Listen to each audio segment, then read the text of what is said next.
Gérer une portée surprise de hamster. Si vous adoptez une femelle hamster dans une animalerie ou chez un particulier, il est probable qu'elle soit déjà gestante. Voici une vidéo pour vous aider à gérer cette famille inattendue. Attention cependant, nous ne cautionnons pas sur cette chaîne les portées volontaires, sauf si vous désirez devenir éleveur. Dans ce cas, nous ajoutons dans la barre d'infos des liens à lire attentivement avant de vous lancer, que la vie de la maman et des bébés repose sur vous et sur vos choix, et que seuls les animaux d'élevage dont la lignée est saine peuvent être reproduits. Nous tenons aussi à rappeler que les connaissances et les choix des éleveurs ne portent pas que sur la gestion d'une portée, mais sur plein d'autres facteurs déterminants, comme la génétique, l'épigénétique, le maintien, etc. Ceci étant dit, voici comment gérer une portée surprise. Tout d'abord, comment voir si la femelle est gestante? Alors il n'y a pas de miracle, elle grossit du bas du ventre sur la fin de la gestation. Par prudence, si vous adoptez une femelle ailleurs qu'en élevage ou en association, considérez qu'elle est gestante et adaptez son alimentation. La gestation dure entre 15 et 18 jours, vous serez donc assez vite fixé. Le fait de faire un nid n'est pas un signe, parce que tous les hamsters font un nid, et le fait de prendre du poids non plus, comme tous les jeunes hamsters prennent du poids. Si vous pensez que votre femelle est gestante, stoppez les manipulations, cela risque de la stresser et si elle saute de vos mains, elle pourrait faire mal au bébé. L'alimentation. Afin d'aider maman à supporter au mieux sa gestation, il va falloir augmenter l'apport en lipides et en protéines. Pour les lipides, faites-lui un petit apport quotidien en graines grasses, par exemple du tournesol, de la cacahuète nature évidemment, ou des graines de courge. Pour les protéines, il va falloir faire un apport quotidien en insectes. Idéalement, les insectes vivants sont mieux, mais des insectes séchés font également l'affaire. N'oubliez pas que son alimentation de base doit être adaptée, on vous renvoie à notre vidéo sur l'alimentation, et donnée à volonté, surtout en cas de gestation. L'habitat. Non, on ne passe pas la maman dans une cage de maternité qui sera beaucoup trop petite. La femelle doit rester dans sa cage actuelle, et si elle est trop petite, tant pis, vous changerez pour plus grand plus tard. Il faut lui mettre à disposition de quoi se faire un bon gros nid bien chaud, avec du foin par exemple et des lamelles de mouchoir. Supprimez les maisons complètement fermées dans lesquelles vous ne voyez rien à moins de tout démonter. Si votre femelle venait à faire ses petits dedans, vous ne pourriez pas surveiller et ce serait embêtant. Attention par contre, si la femelle a déjà mis bas dans la maisonnette, ne touchez plus à rien et laissez-la dedans, tant pis.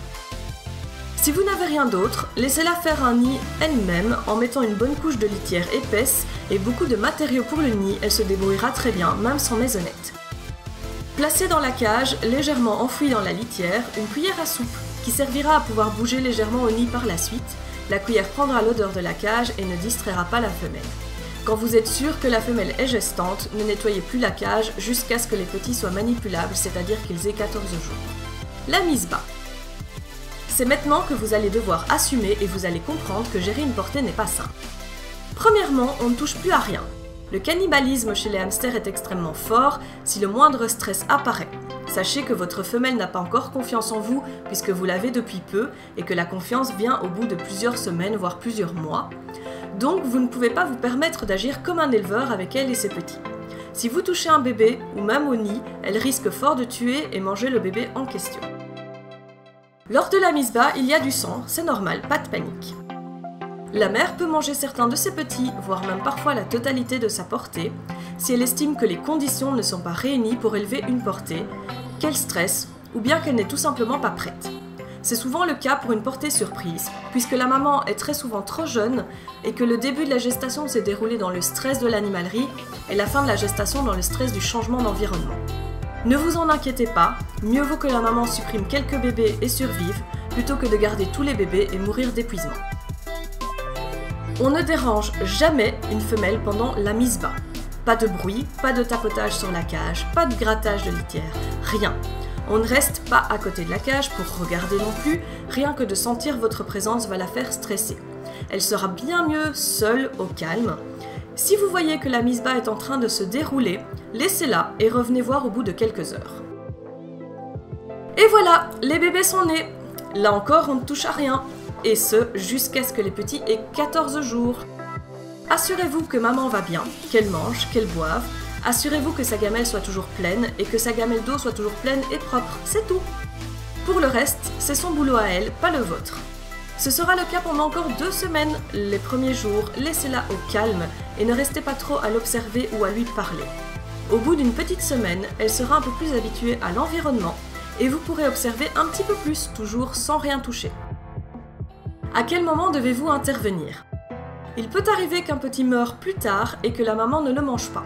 Dans ce cas, souvenez-vous, nous avons mis une cuillère à soupe dans la cage. Vous savez, celle qui a probablement été rangée et promenée partout de droite à gauche. Cette cuillère à soupe a désormais l'odeur de la cage, elle va donc vous servir de main dans cette cage. Il faut retirer le corps inerte du ou des bébés décédés. Un corps qui se décompose dans une cage, c'est un gros souci sanitaire évidemment. Remettez ensuite la cuillère dans la cage sans la laver, on ne sait jamais. Un peu après leur 10e jour, les bébés commencent à sortir du nid. Ils découvrent, laissez-les faire et ne les touchez toujours pas jusqu'à ce qu'ils aient les yeux ouverts, donc vers leurs 14 jours. Maman va s'occuper de les ramasser si elle en a envie, vous verrez que les bébés sortent quand ils ont encore les yeux fermés. En revanche, commencez à éparpiller des petites graines de millet un peu partout dans la cage, ils y goûteront dès qu'ils en seront capables. Ça y est, ils ont 14 jours, c'est le grand jour, les yeux sont ouverts. Vous avez du pain sur la planche, vous allez pouvoir commencer à manipuler les bébés. Pour cela, on ne le fait pas devant la maman. On met la femelle dans un parc ou dans une boîte de transport, elle appréciera d'être un peu isolée de ses marmots, ne vous en faites pas. On met les bébés dans une boîte, comme une boîte de rangement par exemple, avec un petit peu de litière de la cage, et on les manipule. Il faut les manipuler à pleine main, pas de chichi, ils sont jeunes, mais en restant bien à quelques centimètres du fond de la boîte car ils vont sauter de vos mains. Ne serrez pas, laissez-les descendre et reprenez-les en main par la suite. Les premières fois, ne le faites pas trop longtemps pour que la maman s'habitue progressivement à ce que ses bébés sentent l'humain. Et faites chaque jour un peu plus, par exemple 10 minutes les quelques premiers jours, ensuite 15 minutes, puis passer à 20 minutes, etc. Vous pouvez aussi faire 2 séances plus courtes au lieu d'une longue, et c'est d'ailleurs souvent beaucoup plus utile pour l'apprivoisement. Dans la foulée, profitez-en pour manipuler et apprivoiser la maman qui ne vous connaît pas beaucoup non plus. Une fois les manipulations terminées, remettez les bébés dans la cage avec la litière de la boîte et remettez la maman après les bébés, jamais avant. Elle va sûrement s'agiter un petit peu au début, mais c'est normal, il faut le temps que tout le monde reprenne la même odeur. Lorsque les bébés ont 17 ou 18 jours, commencez à les manipuler dans la cage, en laissant la femelle dans la cage également si vous voyez que ça ne la dérange pas. Si elle n'aime pas de vous voir dans sa cage, alors continuez à la mettre dans le parc, mais vous pouvez manipuler les bébés dans la cage. Vers 21-25 jours, donc après le sevrage physique, vous pouvez sortir les bébés dans le parc avec maman et les manipuler plus librement. Le sexage. Eh bah oui, le plus difficile maintenant, il va falloir déterminer le sexe de chacun. On prépare pour cela 2 boîtes, soit des boîtes de transport, soit des bacs de rangement, c'est toujours provisoire. Et on prend chaque bébé pour déterminer si c'est un mâle ou une femelle. On vous renvoie à la vidéo qui explique ça en détail, il y a un lien dans la barre d'infos avec des photos également. Chaque bébé est ensuite placé dans une boîte ou l'autre selon son sexe. Quand c'est terminé, on vous conseille de noter ou de prendre une photo pour vous en souvenir. N'hésitez pas à vérifier à chaque manipulation si vous avez des doutes. Quand les bébés sont-ils sevrés? Les bébés sont sevrés d'un point de vue alimentaire à 21 jours. Mais on ne les sépare pas à 21 jours pour autant, surtout sur une portée surprise où ils ont tendance à se développer plus lentement. Si la mère supporte encore bien les petits, on attend 23-24 jours pour les hamsters nains et jusqu'à 30 jours pour les hamsters syriens. En attendant, on nourrit évidemment à volonté toute la troupe. On refait le sexage pour être bien sûr de ne pas se tromper et on mettra les mâles dans un habitat, les femelles dans un autre habitat, comme ça maman pourra enfin se reposer. Pour l'aider à récupérer, on continuera de nourrir à volonté et si elle est maigre, on n'hésite pas à rester sur un régime plus riche encore quelques temps. N'oubliez pas de commencer à rechercher de potentiels adoptants dès la naissance des bébés. Vous verrez qu'ensuite ça va très vite et vous serez vite débordé. Comme chaque hamster aura besoin de sa propre cage assez vite, en général vers 2 mois, si vous n'arrivez pas à les placer, ça risque de devenir compliqué. On ne ramène jamais des bébés hamsters à l'animalerie. Les animaleries n'ont pas légalement la possibilité de les reprendre, d'une part, et s'ils le font, c'est souvent pour les tuer et les donner ensuite aux serpents. Mais même s'ils les reprennent et les vendent, voudriez-vous vraiment que vos bébés se retrouvent n'importe où, sans savoir où ils vont, et en permettant en plus à l'animalerie de se faire des sous sur vos petits? Aucun éleveur ne vous les prendra non plus, ce n'est pas leur travail. Par contre, Vous pouvez contacter des associations ou des refuges si vous êtes débordé et voir avec eux s'ils peuvent vous aider à les placer.